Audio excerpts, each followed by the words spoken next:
ದಿನಾಂಕ 17ರಂದು ಹೆಬ್ಬಾಳದಲ್ಲಿ ಯಮಕನಮರಡಿ ಮತಕ್ಷೇತ್ರದ ಕಾರ್ಯಕರ್ತರ ಸಭೆ. ಹುಕ್ಕೇರಿ ಗ್ರಾಮೀಣ ವಿದ್ಯುತ್ ಸಹಕಾರಿ ಸಂಘದ ಚುನಾವಣೆ ನಿಮಿತ್ತ ದಿನಾಂಕ 17ರಂದು ಸಂಜೆ 4 ಗಂಟೆಗೆ ಹೆಬ್ಬಾಳ ಗ್ರಾಮದ ಮಧುಬನ ಮಂಗಲ ಕಾರ್ಯಾಲಯದಲ್ಲಿ ಏರ್ಪಡಿಸಲಾಗಿದೆ. ಅಂದಿನ ಸಭೆಗೆ ಮಾಜಿ ಸಂಸದ ರಮೇಶ್ ಕತ್ತಿ ಹಾಗೂ ಮಾಜಿ ಸಚಿವ ಎಪಿ ಪಾಟೀಲ್ ಅವರ ಬೆಂಬಲಿತ ಯಮಕನಮರಡಿ ಮತಕ್ಷೇತ್ರದ ಕಾರ್ಯಕರ್ತರ ಸಭೆಯನ್ನ ಆಯೋಜಿಸಿದ್ದಾರೆ ಎಂದು ಚಿಕ್ಕೋಡಿ ಜಿಲ್ಲಾ ಎಸ್ಟಿ ಮೋರ್ಚಾ ಅಧ್ಯಕ್ಷ ಬಸವರಾಜ ಹುಂದ್ರಿ ಹೇಳಿದರು. ಅವರು ರವಿವಾರ ಹೆಬ್ಬಾಳ ಗ್ರಾಮದಲ್ಲಿ ನಡೆದ ಪತ್ರಿಕಾಗೋಷ್ಠಿಯಲ್ಲಿ ಮಾತನಾಡಿದ ಅವರು, ಸಮಾರಂಭದಲ್ಲಿ ಹುಕ್ಕೇರಿ ಶಾಸಕ ನಿಖಿಲ್ ಕತ್ತಿ, ವಿನಯ್ ಪಾಟೀಲ್, ಪವನ್ ಕತ್ತಿ, ಪೃಥ್ವಿ ಕತ್ತಿ ಹೀಗೆ ಅನೇಕ ಮತಕ್ಷೇತ್ರದ ಮುಖಂಡರು ಆಗಮಿಸುವವರು. ಜೊತೆಗೆ ಹುಕ್ಕೇರಿ ಗ್ರಾಮೀಣ ವಿದ್ಯುತ್ ಸಹಕಾರಿ ಸಂಘದ ಚುನಾವಣೆ ಕಳೆದ 30 ವರ್ಷದಿಂದ ನಡೆದಿಲ್ಲ, ಈ ಬಾರಿ ನಡೆಯುತ್ತಿದೆ.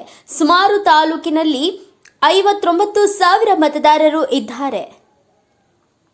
ಯಮಕನಮರಡಿ ಮತಕ್ಷೇತ್ರದ 4 ಜಿಲ್ಲಾ ಪಂಚಾಯಿತಿ ಕ್ಷೇತ್ರದಲ್ಲಿ 20,000 ಮತದಾರರು ಇದ್ದು, ಇದೇ ದಿನಾಂಕ 18ರಂದು ಮತದಾನ ಬರುವುದು. ಆ ನಿಟ್ಟಿನಲ್ಲಿ ಮತದಾರರು ಕಳೆದ 30 ವರ್ಷದಿಂದ ತಾಲೂಕಿನ ಅಭಿವೃದ್ಧಿಯಲ್ಲಿ ತಮ್ಮ ಸೇವೆಗೈದ ಮತ್ತು ಸಹಕಾರಿ ಸಂಘವನ್ನ ನಮ್ಮಲ್ಲಿ ಇರಲಿ, ಆದ್ದರಿಂದ ನಮ್ಮ ಪ್ಯಾನಲ್ಗೆ ಹೆಚ್ಚಿನ ಒಲವು ನೀಡಿರಿ.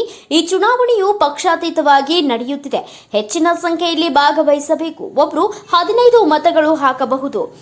ದಿನಾಂಕ 20ರಂದು ನಾಮಪತ್ರ ಸಲ್ಲಿಕೆ ಕೊನೆಯ ದಿನವಾಗಿದೆ. ಕೇವಲ 13 ದಿನದಲ್ಲಿ ಕಣಕ್ಕೆ ಇಳಿಯುವ 15 ಅಭ್ಯರ್ಥಿಗಳ ಆಯ್ಕೆಯನ್ನ ಮಾಡಲಾಗುವುದು ಎಂದರು. ಈ ಸಂದರ್ಭದಲ್ಲಿ ಹುಕ್ಕೇರಿ ಕೆಇಬಿ ಮಾಜಿ ಅಧ್ಯಕ್ಷ ಕಲಗೌಡ ಪಾಟೀಲ್, ಗಣೇಶ್ ಗೌಡ ಪಾಟೀಲ್, ಆನಂದ ಕಂಕಣವಾಡಿ, ಸಂತು ಪಾಟೀಲ್, ಸಿದ್ದಲಿಂಗ ಸಿದ್ದಗೌಡರ್, ರಾಜು ಮಠಪತಿ, ಸಿದ್ದಲಿಂಗ ಪಾಯನ್ನವರ್, ಶಿವಾನಂದ ಬಾಗೇವಾಡಿ, ಬಸು ಗಡ್ಕರಿ ಮುಂತಾದವರು ಉಪಸ್ಥಿತರಿದ್ದರು. ಯಮಕನಮರಡಿ ಸಮೀಪದ ಹೆಬ್ಬಾಳ ಗ್ರಾಮದಲ್ಲಿ ರವಿವಾರ ನಡೆದ ಪತ್ರಿಕಾಗೋಷ್ಠಿ ಚಿಕ್ಕೋಡಿ ಜಿಲ್ಲಾ ಎಸ್ಟಿ ಮೋರ್ಚಾ ಅಧ್ಯಕ್ಷ ಬಸವರಾಜ ಹುಂದ್ರಿ ಮಾತನಾಡಿದರು. ಸೆಪ್ಟೆಂಬರ್ 28ರಂದು ನಡೆಯಲಿದ್ದು ಈ ಒಂದು ಕೆಬಿಯ ಚುನಾವಣೆಯ ಪೂರ್ವಭಾವಿ ಚುನಾವಣೆಯ ಪ್ರಚಾರಾರ್ಥವಾಗಿ ಸಮಸ್ತ ನಮ್ಮ ಯಮಕನಮರಡಿ ಮತಕ್ಷೇತ್ರದ ಹುಕ್ಕೇರಿ ತಾಲೂಕಿಗೆ ಬರ್ತಕ್ಕಂಥ 4 ಜಿಲ್ಲಾ ಪಂಚಾಯಿತಿಯ ಒಂದು ಪ್ರಮುಖ ಕಾರ್ಯಕರ್ತರ ಸಭೆಯನ್ನು ಯಮಕನಮರಡಿ ಮತಕ್ಷೇತ್ರದ ವತಿಯಿಂದ ಹೆಬ್ಬಾಳ ಗ್ರಾಮದಲ್ಲಿ ಮಧುಬನ್ ಕಲ್ಯಾಣ ಮಂಟಪ ಮಂಗಲ ಕಾರ್ಯಾಲಯದಲ್ಲಿ ಸಂಜೆ 4 ಗಂಟೆಗೆ ಆಯೋಜನೆ ಮಾಡಿದ್ದು. ಈ ಒಂದು ಕಾರ್ಯಕ್ರಮಕ್ಕೆ ಸನ್ಮಾನ್ಯ ಶ್ರೀ ರಮೇಶಣ್ಣ ಕತ್ತಿ ಮತ್ತು ಎ ಪಾಟೀಲ್ ಸಾಹೇಬರು, ಹುಕ್ಕೇರಿ ಜನಪ್ರಿಯ ಶಾಸಕರಂತ ನಿಖಿಲಣ್ಣ ಕತ್ತಿ ಅವರು, ವಿನಯಗೌಡ ಪಾಟೀಲ್ ಅವರು ಹಾಗೂ ಇನ್ನೂ ಅನೇಕ ಪ್ರಮುಖರು, ಪವನಣ್ಣ ಕತ್ತಿ, ಪೃಥ್ವಿಯಣ್ಣ ಕತ್ತಿ ಮತ್ತು ನಮ್ಮ ಕೆಬಿಯ ಮಾಜಿ ಡೈರೆಕ್ಟರ್ ಅಧ್ಯಕ್ಷರು, ಈ ಯಮಕನಮರಡಿ ಮತಕ್ಷೇತ್ರ ಬರ್ತಕ್ಕಂಥ ಎಲ್ಲ ಹಿರಿಯ ಪ್ರಮುಖರು, ಪದಾಧಿಕಾರಿಗಳು ಎಲ್ಲ ನಮ್ಮ ಒಟ್ಟಾರೆ ರೈತಾಪಿ ವರ್ಗದ ಹೆಚ್ಚಿನ ಸಂಖ್ಯೆಯಲ್ಲಿ ಕಾರ್ಯಕ್ರಮದಲ್ಲಿ ಬಂದು ಭಾಗಿಯಾಗಲಿದ್ದಾರೆ. ತಾವು ಸಹ ಈ ಒಂದು ನಾವು ಪ್ರೆಸ್ ಮೀಟನ್ನು ಕರೆದಿದ್ದಕ್ಕೆ ಉದ್ದೇಶ ಆ ಕಾರ್ಯಕ್ರಮವನ್ನು ಮತ್ತು ಎಲ್ಲರೂ ಯಾರಿಗೆ ನಾವು ಸರಿಯಾಗಿ ಹೋಗಿ ನಾವು ಮುಟ್ಟಕ್ಕಾಗಿಲ್ಲ ಅಂದ್ರೂ ಸಹ ಅವರು ಆ ಕಾರ್ಯಕ್ರಮಕ್ಕೆ ಬಂದು ಆ ಕಾರ್ಯಕ್ರಮ ವಿಶೇಷ ಮಾಡ್ಬೇಕಂತೇಳಿ ತಮ್ಮ ಮೂಲಕ, ತಮ್ಮ ವಾಹಿನಿ ಮುಖಾಂತರ, ತಮ್ಮ ಮಾಧ್ಯಮದ ಮುಖಾಂತರ ಕಳ್ಕಳಿ ವಿನಂತಿಯನ್ನು ಮಾಡ್ಕೊತೀನಿ. ಈ ಒಂದು ಕಾರ್ಯಕ್ರಮಕ್ಕೆ ಸಾಯಂಕಾಲ 4 ಗಂಟೆಗೆ ನೋಡಿದ್ರಿಂದ ಅಂದರೆ ಮಳೆಗಾಲ ಇರೋದ್ರಿಂದ ನಾವು ಓಪನ್ದಾಗ ಮಾಡಿದ್ವಿ. ಆದ್ರೆ ಮಳೆಗಾಲ ಇರೋದ್ರಿಂದ ಸಂಜೆ ಅಡಚಣೆ ಆಗಬಾರ್ದು ಅನ್ನೋ ಉದ್ದೇಶದಿಂದ ಒಂದು ಮಂಗಲ ಕಾರ್ಯಾಲಯದಲ್ಲಿ ಕಾರ್ಯಕ್ರಮವನ್ನು ಇಟ್ಕೊಂಡಿದ್ವಿ.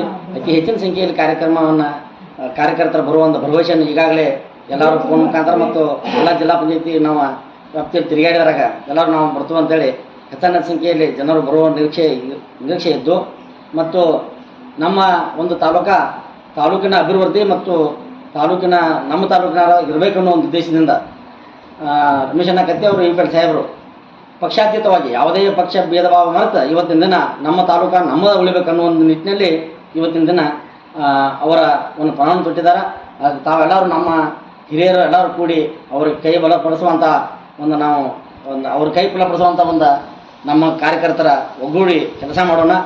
ಹೀಗೆ ಇದೊಂದು ಸುವರ್ಣ ಅವಕಾಶ. ಯಾಕಂದ್ರೆ ಸತತ ರಮೇಶಣ್ಣ ಕತ್ತಿಯವರು 40-50 ವರ್ಷಗಳ ಕಾಲ ರಾಜಕಾರಣ ಮಾಡಿದ್ರೆ ಯಾವತ್ತೂ ನಮ್ಮ ತಾಲೂಕಿಗೆ ಯಾರೂ ಬೇರೆದವ್ರನ್ನ ಇನ್ನೊವರಿಗೆ ನಮ್ಮ ತಾಲೂಕಿನ ಜನರಿಗೆ ತೊಂದರೆ ಆಗುವಂಥ ನಿಟ್ಟಿನಲ್ಲಿ ನೋಡಿಲ್ಲ. ಕಳೆದ ನೀವು ಒಂದು 15-20 ವರ್ಷದಿಂದ ಹೇಗೆ ನಮ್ಮ ತಾಲೂಕಿನಲ್ಲಿ ಗುಂಡಾವರ್ತನೆ ನಡೀತಾ ಇದೆ ನೋಡಿದ್ರಿ ನೀವು.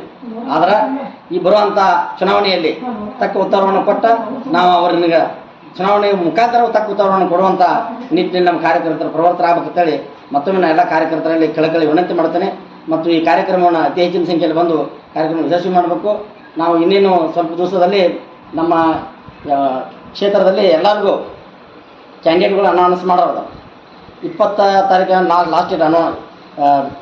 ಲಾಸ್ಟ್ ಡೇಟ್ ಇದೆ ನಾಮಿನೇಷನ್ ಪೈಲ.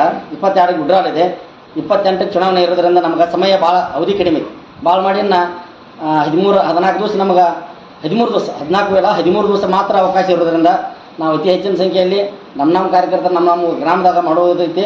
ಹಾಗಾಗಿ ಅವರ ಸಲಹೆ ಬರುವಂಥ ಮಾರ್ಗದರ್ಶಕನ ಹಿರಿಯರ ಮಾರ್ಗದರ್ಶನ ಮಾಡ್ಕೊಂಡು ಕೇಳ್ಕೊಂಡು ಈ ಕಾರ್ಯಕ್ರಮ ಯಶಸ್ವಿ ಮಾಡಿ ಅಲ್ಲಿ ಸಲಹೆ ಸೂಚನೆಗಳನ್ನು ಸಾಕಷ್ಟು ಜನ ನಾವು ಹೇಳಾರ್ದ್ವಿ ಮತ್ತು ಬಂದಂಥ ಹಿರಿಯರು EPL ಸಾಹೇಬರು ಮತ್ತು ರಮೇಶ್ ಅಣ್ಣಕತ್ತಿ ನಿಖಿಲ್ ಅಣ್ಣಕತ್ತಿ ಅವರ ಸಾಕಷ್ಟು ಮಾರ್ಗದರ್ಶನ ಮಾಡಿದಾರೆ. ಅವರ ಮಾರ್ಗದರ್ಶನ ತಾವೆಲ್ಲ ಪಡ್ಕೋಬೇಕು ಅಂತೇಳಿ ಮತ್ತು ಹೆಚ್ಚು ಸಂಖ್ಯೆಯಲ್ಲಿ ಬಂದು ಕಾರ್ಯಕ್ರಮ ಯಶಸ್ವಿ ಮಾಡಬೇಕು ಅಂತೇಳಿ ಕೇಳ್ಕೊಳ್ತೇನೆ. ಧನ್ಯವಾದ, ನಮಸ್ಕಾರ.